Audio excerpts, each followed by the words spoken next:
ಎಲ್ರಿಗೂ ನಮಸ್ಕಾರ. Welcome back to my YouTube channel. ಇವತ್ತಿನ ವಿಡಿಯೋದಲ್ಲಿ ನಾನು ಹೇರ್ ಫಾಲ್ ಹಾಗೂ ಡ್ಯಾಂಡ್ರಫ್ಗೆ ಮನೆಯಲ್ಲೇ ಮಾಡುವಂತಹ ಮದ್ದು ಯಾವ ರೀತಿ ಮಾಡೋದು ಅಂತ ಹೇಳಿ ತೋರಿಸ್ಕೊಡ್ತಾ ಇದ್ದೀನಿ.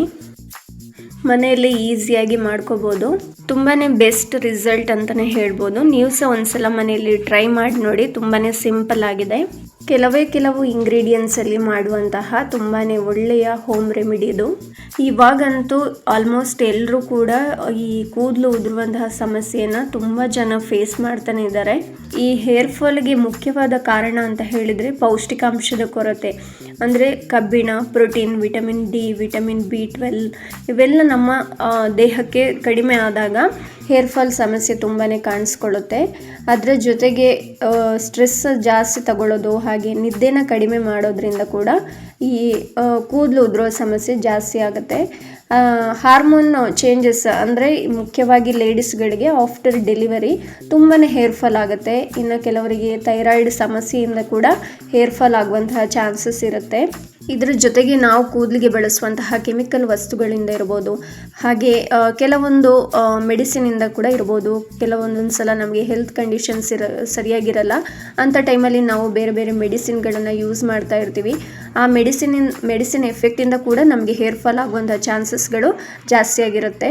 ಇದರ ಜೊತೆಗೆ ಹೇರ್ ಡ್ರೈಯರು, ಹೇರ್ ಸ್ಟ್ರೈಟ್ನರು, ಕೆಲವೊಂದೊಂದು ಜಾಸ್ತಿ ಕೆಮಿಕಲ್ ಇರುವಂತಹ ಶ್ಯಾಂಪುಗಳನ್ನು ಯೂಸ್ ಮಾಡೋದ್ರಿಂದ ಹೇರ್ ಫಾಲ್ ಸಮಸ್ಯೆ ಕಾಣ್ಬೋದು. ಈ ಹೋಮ್ ರೆಮಿಡಿಗೆ ನಾನು ಮೊದಲಿಗೆ 100 ಗ್ರಾಮಷ್ಟು ಕರಿ ಲೀವ್ಸ್ ಅಂದರೆ ಕರಿಬೇವು ಸೊಪ್ಪನ್ನು ಈ ರೀತಿಯಾಗಿ ಲೋ ಫ್ಲೇಮಲ್ಲಿ ಹುರ್ಕೊಳ್ತಾ ಇದ್ದೀನಿ. ಸ್ವಲ್ಪ ಇದನ್ನು ರೋಸ್ಟ್ ಮಾಡ್ಕೊಳ್ಬೇಕು. ಇವಾಗ ನಾನು ಹೇಳುವಂತಹ ರೆಮಿಡಿ ಇದು ಒಂದನ್ನೇ ಫಾಲೋ ಮಾಡಿದರೆ ಖಂಡಿತ ಹೇರ್ ಫಾಲನ್ನು ಕಂಟ್ರೋಲ್ ಮಾಡೋಕ್ಕೆ ಸಾಧ್ಯ ಇಲ್ಲ. ಇದರ ಜೊತೆಗೆ ನಾವು ಪ್ರತಿದಿನ ಸಾಕಷ್ಟು ಪ್ರೋಟೀನ್ ಇರುವಂತಹ ಆಹಾರ ಲೈಕ್ ಮೊಟ್ಟೆ, ಬೇಳೆ, ಹಾಲು, ಮೀನು ಇದನ್ನು ಜಾಸ್ತಿಯಾಗಿ ಸೇವನೆ ಮಾಡಬೇಕು. ಅದರ ಜೊತೆಗೆ ಹಸಿರು ಸೊಪ್ಪು, ತರಕಾರಿಗಳು, ಡ್ರೈ ಫ್ರೂಟ್ಸು, ಹಣ್ಣುಗಳನ್ನು ತಿನ್ನೋದು ತುಂಬಾ ಒಳ್ಳೆಯದು. ಹಾಗೆ ಸಾಕಷ್ಟು ನಿದ್ದೆಯನ್ನು ಕೂಡ ಮಾಡಬೇಕು. ಇದರ ಜೊತೆಗೆ ಸ್ಟ್ರೆಸ್ಸನ್ನು ಆದಷ್ಟು ಕಡಿಮೆ ಮಾಡ್ಕೊಳ್ಳಿಕ್ಕೆ ಪ್ರಯತ್ನ ಮಾಡೋದ್ರಿಂದ ತುಂಬ ಒಳ್ಳೆಯದು. ತರಕಾರಿ, ಹಸಿರು ಸೊಪ್ಪುಗಳು, ಹಣ್ಣು ಇವೆಲ್ಲವನ್ನು ಜಾಸ್ತಿ ಪ್ರಮಾಣದಲ್ಲಿ ನಾವು ಸೇವನೆಯನ್ನು ಮಾಡಬೇಕಾಗತ್ತೆ. ಮುಖ್ಯವಾಗಿ ನಾವು ಜಂಕ್ ಫುಡ್ಡಿಂದ ದೂರ ಇರಬೇಕು. ಹಾಗೆಯೇ ಪ್ರತಿದಿನ 2 ರಿಂದ 3 ಲೀಟರ್ ಅಷ್ಟು ನೀರನ್ನು ಕುಡಿಯೋದು ಕೂಡ ತುಂಬಾ ಒಳ್ಳೆಯದು. ಸುಮಾರು 100 ಗ್ರಾಮಷ್ಟು ಫ್ಲ್ಯಾಕ್ಸ್ ಸೀಡ್ ಅಂದರೆ ಅಗಸೆ ಬೀಜನ ತಗೊಂಡು ಹುರಿತಾ ಇದ್ದೀನಿ. ಇವಾಗ ಎಲ್ಲ ಇಂಗ್ರೀಡಿಯೆಂಟ್ಸನ್ನು ಕೂಡ ಮೀಡಿಯಮ್ ಇಲ್ಲ ಲೋ ಫ್ಲೇಮಲ್ಲಿ ಚೆನ್ನಾಗಿ ಈ ರೀತಿಯಾಗಿ ಹುರ್ಕೊಳ್ಬೇಕು. ಫ್ಲ್ಯಾಕ್ಸ್ ಸೀಡ್ಸ್ ಕೂದಲು ಉದುರೋದನ್ನು ಕಡಿಮೆ ಮಾಡಲಿಕ್ಕೆ ತುಂಬಾ ಹೆಲ್ಪ್ಫುಲ್. ಯಾಕಂದರೆ ಇದರಲ್ಲಿರುವಂತಹ ಒಮೆಗಾ 3 ಕೊಬ್ಬಿನ ಆಮ್ಲಗಳು ಕೂದಲಿನ ಬೇರುಗಳನ್ನು ಪೋಷಣೆ ಮಾಡುತ್ತೆ. ಅದರ ಜೊತೆಗೆ ನಮ್ಮ ಕೂದಲುಗಳು ದಪ್ಪವಾಗಿ ಹಾಗೆ ಶೈನಿಂಗ್ ಆಗಿ ಬೆಳಿಲಿಕ್ಕೆ ಇದು ತುಂಬಾ ನೆರವಾಗುತ್ತೆ. ಇದರ ಜೊತೆಗೆ ಆವಾಗಲೇ ಹುರ್ಕೊಂಡಿರುವಂತಹ ಕರಿಬೇವು ಕೂಡ ತುಂಬಾ ಪ್ರಯೋಜನಕಾರಿ. 8-10 ಕರಿಬೇವಿನ ಎಲೆಗಳನ್ನು ಬೆಳಿಗ್ಗೆ ಖಾಲಿ ಹೊಟ್ಟೆಯಲ್ಲಿ ಜಗಿದು ತಿನ್ನೋದ್ರಿಂದ ಕೂಡ ನಮ್ಮ ದೇಹದ ಆರೋಗ್ಯಕ್ಕೆ ತುಂಬ ಒಳ್ಳೆಯದು. ಇವಾಗ 100 ಗ್ರಾಮಷ್ಟು ಮೆಂತ್ಯನ ನಾನು ಹಾಕೊಳ್ತಾ ಇದ್ದೀನಿ. ಇದನ್ನು ಕೂಡ ಲೋ ಫ್ಲೇಮಲ್ಲಿ ಹುರ್ಕೊಳ್ತಾ ಇದ್ದೀನಿ ಚೆನ್ನಾಗಿ. ಮೆಂತ್ಯ ತುಂಬಾ ತಂಪು ಪದಾರ್ಥ ಆಗಿರೋದ್ರಿಂದ ನಮ್ಮ ತಲೆ ಚರ್ಮಕ್ಕೆ ತೇವಾಂಶವನ್ನು ನೀಡಿ ಡ್ರೈನೆಸ್ನ ಕಡಿಮೆ ಮಾಡುತ್ತೆ. ಹಾಗೆ ಕೂದಲನ್ನು ಸಾಫ್ಟ್ ಮತ್ತು ಶೈನಿಂಗ್ ಆಗಿ ಮತ್ತು ಆರೋಗ್ಯಕರವಾಗಿ ಕಾಣುವಂತೆ ಮಾಡುತ್ತೆ. ಹೊಸ ಕೂದಲು ಬೆಳೆಯೋದಕ್ಕೆ, ಹೇರ್ ಗ್ರೋತ್ ಆಗೋದಕ್ಕೆ, ಕೂದಲು ತುಂಡಾಗೋದನ್ನು ಕಡಿಮೆ ಮಾಡೋದಕ್ಕೆ ಕೂಡ ಇದು ತುಂಬಾ ಹೆಲ್ಪ್ಫುಲ್.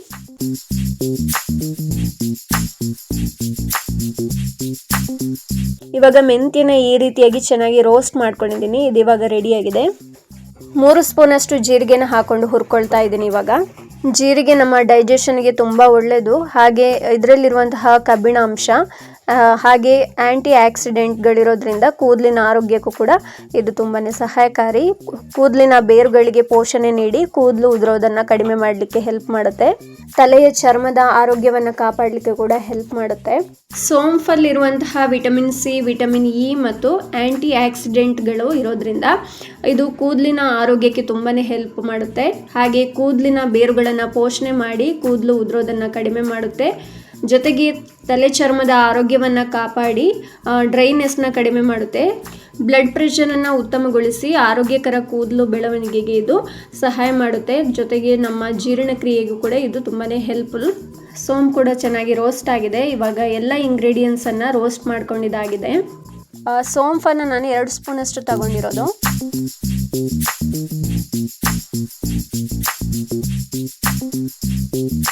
ರೋಸ್ಟ್ ಮಾಡ್ಕೊಂಡಿರುವಂತಹ ಎಲ್ಲ ಇಂಗ್ರೀಡಿಯೆಂಟ್ಸನ್ನು ಒಂದು ಮಿಕ್ಸಿ ಜಾರಿಗೆ ಹಾಕ್ಕೊಂಡು ಚೆನ್ನಾಗಿ ಗ್ರೈಂಡ್ ಮಾಡ್ಕೋಬೇಕು ಪೌಡರ್ ಥರ.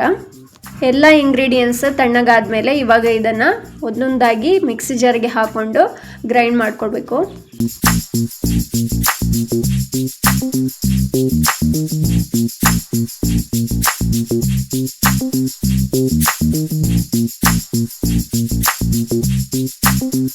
ಈ ರೀತಿಯಾಗಿ ಪೌಡರ್ ಥರ ಮಾಡ್ಕೊಂಡಿದ್ದೀನಿ. ಇವಾಗ ಇದನ್ನು ಒಂದು ಡಬ್ಬದಲ್ಲಿ ಸ್ಟೋರ್ ಮಾಡಿ ಇಟ್ಕೊಳ್ತೀನಿ. 6 ಮಂತ್ಸ್ವರೆಗೆ ಈ ರೀತಿಯಾಗಿ ಒಂದು ಡಬ್ಬದಲ್ಲಿ ಹಾಕಿ ಸ್ಟೋರ್ ಮಾಡಿ ಇಟ್ಕೊಳ್ಬೋದು, ಏನೂ ಆಗಲ್ಲ. ಇದನ್ನು ಯಾವ ರೀತಿ ಯೂಸ್ ಮಾಡೋದು ಅಂತ ಹೇಳಿದರೆ, ಪ್ರತಿದಿನ ಬೆಳಿಗ್ಗೆ ತಿಂಡಿ ಎಲ್ಲ ಆದಮೇಲೆ ಆಫ್ಟರ್ ಫುಡ್ಡು 1 ಗ್ಲಾಸಷ್ಟು ಉಗುರು ಬಿಸಿ ನೀರಿಗೆ 1 ಸ್ಪೂನಷ್ಟು ಈ ಪೌಡ್ರನ್ನು ಹಾಕ್ಕೊಂಡು ಮಿಕ್ಸ್ ಮಾಡಿ ಕುಡಿಬೇಕು. ಬೆಳಿಗ್ಗೆ ಇಲ್ಲಾಂದರೆ ನೈಟ್ ಆಫ್ಟರ್ ಫುಡ್ಡು 1 ಸ್ಪೂನಷ್ಟು ಪೌಡ್ರನ್ನು ತಗೊಂಡು ಉಗುರು ಬಿಸಿ ನೀರಿಗೆ ಹಾಕ್ಕೊಂಡು ಕುಡಿಬೇಕು. ಪ್ರತಿದಿನ 1 ಟೈಮ್ ಕುಡಿದ್ರೆ ಸಾಕಾಗುತ್ತೆ. ಒಂದು ವಾರದಲ್ಲೇ ನಿಮಗೆ ಒಂದು ಒಳ್ಳೆ ರಿಸಲ್ಟ್ ಸಿಗುತ್ತೆ. ಟ್ರೈ ಮಾಡಿ ನೋಡಿ. ನೀವು ಎಷ್ಟು ದಿನ ಬೇಕಾದರೂ ಇದನ್ನು ಸೇವನೆ ಮಾಡ್ಬೋದು, ಏನು ಪ್ರಾಬ್ಲಮ್ ಇಲ್ಲ. ತುಂಬಾ ಬೆಸ್ಟ್ ರಿಸಲ್ಟ್ ಕೊಡುತ್ತೆ. ಟ್ರೈ ಮಾಡಿ ನೋಡಿ. ಇದಾಗಿತ್ತು ಇವತ್ತಿನ ವಿಡಿಯೋ. ನೆಕ್ಸ್ಟ್ ವಿಡಿಯೋದಲ್ಲಿ ಮತ್ತೆ ಸಿಗ್ತೀನಿ. ಅಲ್ಲಿವರೆಗೂ ಎಲ್ರಿಗೂ ಟೇಕ್ ಕೇರ್, ಬಾಯ್.